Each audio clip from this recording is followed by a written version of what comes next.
Hey everyone, welcome back to the Theta Coaching channel. Today we're going to be covering parasites. So parasites have been something that I've always been kind of interested in. Long story short, I studied parasitology in university and I did quite well in it. I ended up getting 100%. And it's always been something that has kind of been in the background when I'm dealing with patients and when I'm looking at chronic conditions. So today I want to cover if you're someone who has been dealing with chronic fatigue, if you've tried everything with no answers, then you want to stay here because this is going to be really, really important information. And what I not love, but I find parasites very interesting because they're probably the number one thing that we don't talk about. And they're usually the underlying pathogen that causes a lot of disharmony in the body. So when you go to the doctor and you do blood work and it looks completely perfect, it doesn't mean that it's perfect. And a lot of the times parasites, because they're microscopic, which I'm going to be going over in this video for you today, we don't see them. So hang on tight and this is going to be interesting.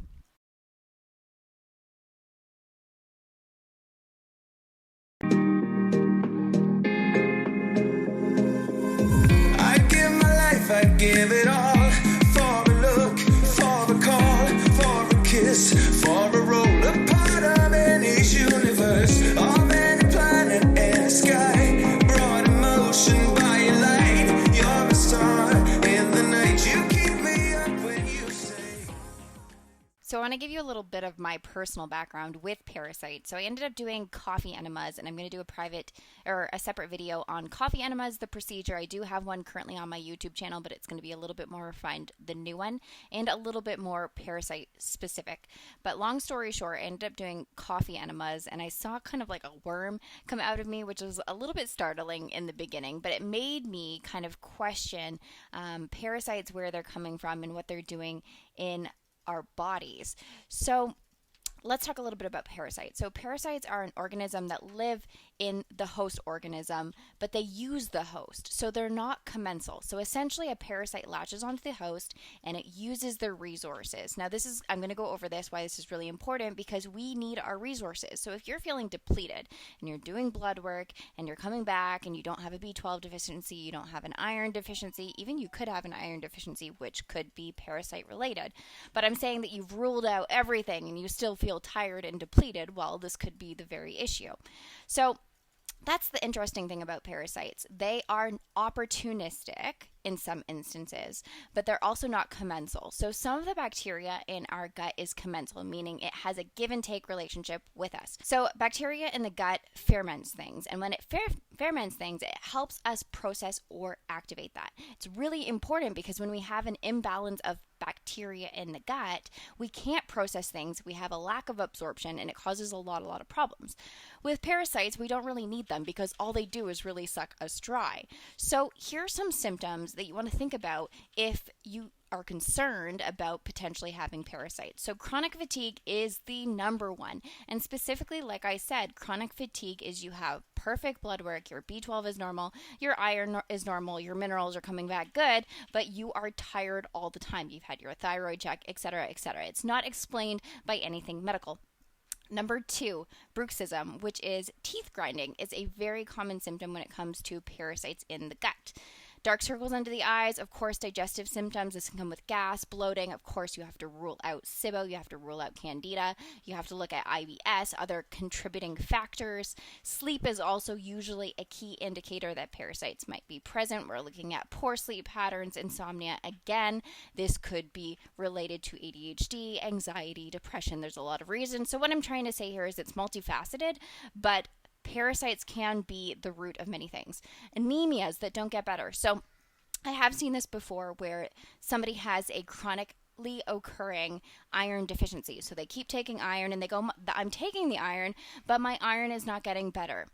That is a red flag for me. It doesn't mean that your body's not absorbing it. It could very well mean that your body's not absorbing it, but it means that parasites are potentially absorbing the iron. And the fact that you're supplementing it and it's not getting better, we need to be thinking about these pathogens.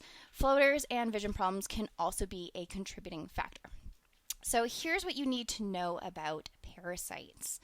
most are microscopic. When we think about parasites, most of us think about like this big, disgusting tapeworm that we end up like pulling out of the body and it's super obvious. I don't know about you, but I've seen, like the surgeries where they cut people open and they see all like these like disgusting, pretty much like Mr. Noodle worms in the gut. That's not realistic. There are for sure parasites that look like that, but more common than not, there's more microscopic, meaning if I open you up, I'm not going to see it. The other thing about microscopic parasites is our testing methods, which I'm going to be going over with you. But what I want you to know is that just because we don't physically see them does not mean that they are not there.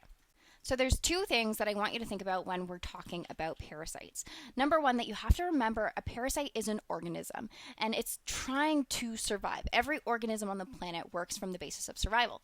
So what they're doing is they're borrowing our nutrients in order to survive. So they're going to suck us dry in order to make sure that they survive. The problem with that is also we're depleted. And then the next level is that what are you going to do if you're trying to survive? You want to move away from the immune system because the immune system is our defense mechanism in order to kill that parasite. And the best way to do that for bacteria, viruses, and parasites is to house yourself in tissues and bubbles. Tuberculosis, they do granulomas, which means it puts itself in this little like mass ball, essentially, that stops the immune system from being able to kill it. The problem with our current testing methods is that we do serum, we do urinalysis, we do an ovo and parasite, and we do a colonoscopy. Now, if you're dealing with something that's microscopic, it's not going to show up on a colonoscopy or an endoscopy, meaning the imaging software that we use in order to, so you put a camera in, you look into the colon, and you look for anything, right? It makes sense if there's a big freaking worm there that you're going to see it, but if there's not a worm, then you're not going to see anything on diagnostic imaging. The problem with serum is that it has to be in the blood. The same with urinalysis. It has to be in the urine. Now, the ova and parasite is a fecal occult testing, essentially meaning that we're looking for eggs of the parasite in the stool. Again, the byproduct of the parasite has to leach into the stool. We currently are not doing anything that is looking at specific tissues. Number one, we typically don't do biopsies because they are largely invasive, and you also need to know what you're looking at. Now, if you're looking for a microscopic parasite that is not creating a cyst, it's not creating a tumor mass, a benign tumor mass, it's not doing anything destructive to the tissues, you don't know it's there.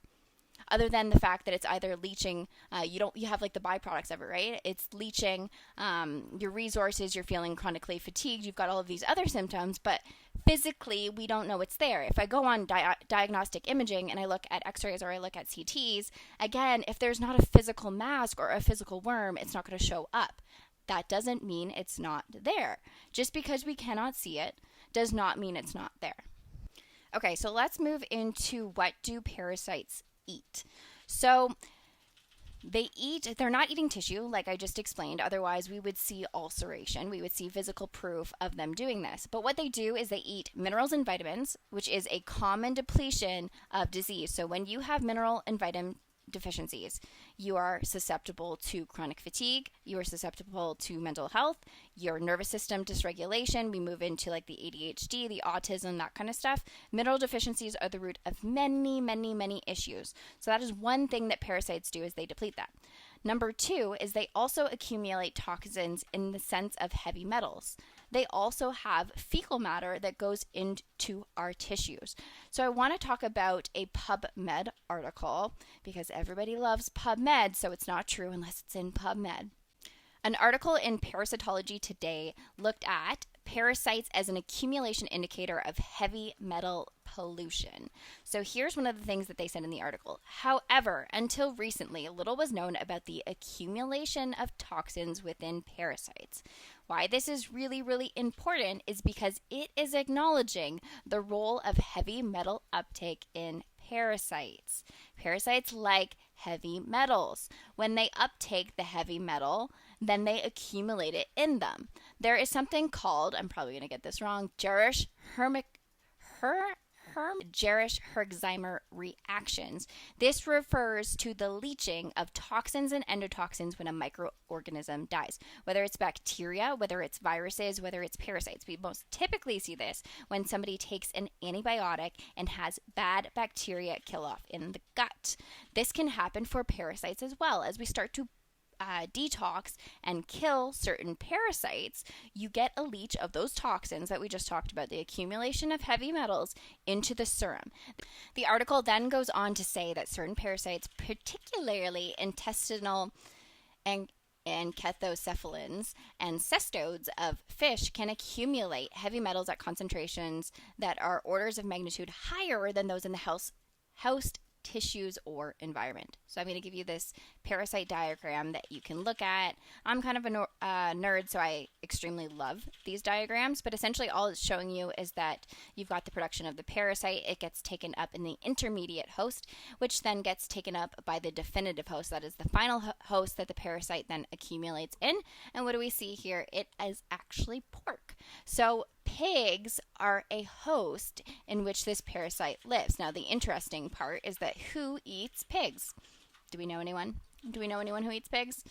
So the CDC says that this is actually a rare parasite that is transmitted to humans. I can't verify whether that's true, but what I can tell you is that this isn't the only parasite that is found in our meat products, and that's something we need to have a conversation about. So this actually species of parasites in particular is not microscopic, so it's something that we can see to the visible eye. And when we do an endoscope, you actually see this, which is the picture of the parasite in the human body. So you're probably wondering, don't most parasites get cooked or killed when we cook them? And this is true. Most parasites can be killed by thoroughly cooking food at 74 degrees Celsius or above what is recommended. Even freezing can also kill parasites, but that is not always the case. And that's what we need to be mindful of, is that just because in certain instances parasites can be killed, there are also ones called extremophiles, which essentially can live beyond the temperature limits that normally kill things. So some parasites can withstand cooking and aren't always present in meat products. They can also be found in contaminated water supplies. So tapeworms and roundworms are examples of parasites that can be passed down onto humans. But because most farm animals are treated to prevent parasitic infections, transmission to humans is exceedingly rare. However, an illness triggered by eating parasite-contaminated seafood is estimated to be on the rise in the Western world. Goes on then to explain certain food products which are often highly contaminated with parasites. This includes basil, cilantro, raspberries, blackberries, lettuce, snow peas, and snap peas. So just a reminder to clean your vegetables and to use a solvent that can kill these bugs. All right, so we're going to wrap up this segment on parasites. I'm going to finish off with some information according to Foodsafety.ca. You can check it out if you're interested in learning more about parasites. You're probably wondering, what are the most common food sources for parasites and what do I need to look out for? Now, everybody knows that raw meats are probably typically the most common source for parasites. We have undercooked pork being the preliminary one to watch out for. I don't know what it is about pork. I'm not a fan of it. Don't really love it. And I do feel like it is highly associated with the contamination of parasites. The other one is undercooked raw meats such as beef, raw vegetables and fruits, raw undercooked freshwater marine fish, undercooked crustaceans and molluscus, raw aquatic plants such as watercress, and unpasteurized cider and milk. I'm not going to go over the different types of parasites. There are so many different parasites. You can get them from so many different sources. If you guys are interested in that, leave it in the comments and let me know. I will do a separate video on the types of parasites, what they look like, and how you can come in contact with them. But for the sake of today, let's move on to what are symptoms of foodborne illness caused by parasites. So we went over the symptom list earlier to kind of give you an idea of what is associated with potential parasite infection. Nausea, lack of appetite, weight loss, diarrhea, abdominal pain and bloating, weight loss, fatigue, general weakness all seem to kind of be within the picture and the realm of parasite infection. No surprise, because these are all gut infection indicators. What I want to say about parasites, I talked about the microscopic feature, I talked about the fact that they nestle in tissues, and they can also become extremely resistant, meaning they have mechanisms that keep us from getting rid of them. So once you have a parasite, it can be quite difficult if you don't have the right tools to get rid of them. So we're going to be doing a separate video on what you can do if you think you are infected with parasites. I'm going to be going over homeopathics, we'll go over herbs, we'll be going over nutrition and new healing techniques. Not new meaning ancient suppressed techniques for getting rid of parasites. And that's it for today. So I know this video is quite lengthy. Hit that subscribe button if you want to learn more about parasites and what you can do coming up to combat in the body. I'll be following up on this series and having an in-depth discussion on parasites and different healing techniques that we can do to heal our bodies and kill them. If you have any questions, leave it in the comments below. Again, thanks for being here. Stay healthy and aware, my friends, and I will see you guys in our next video.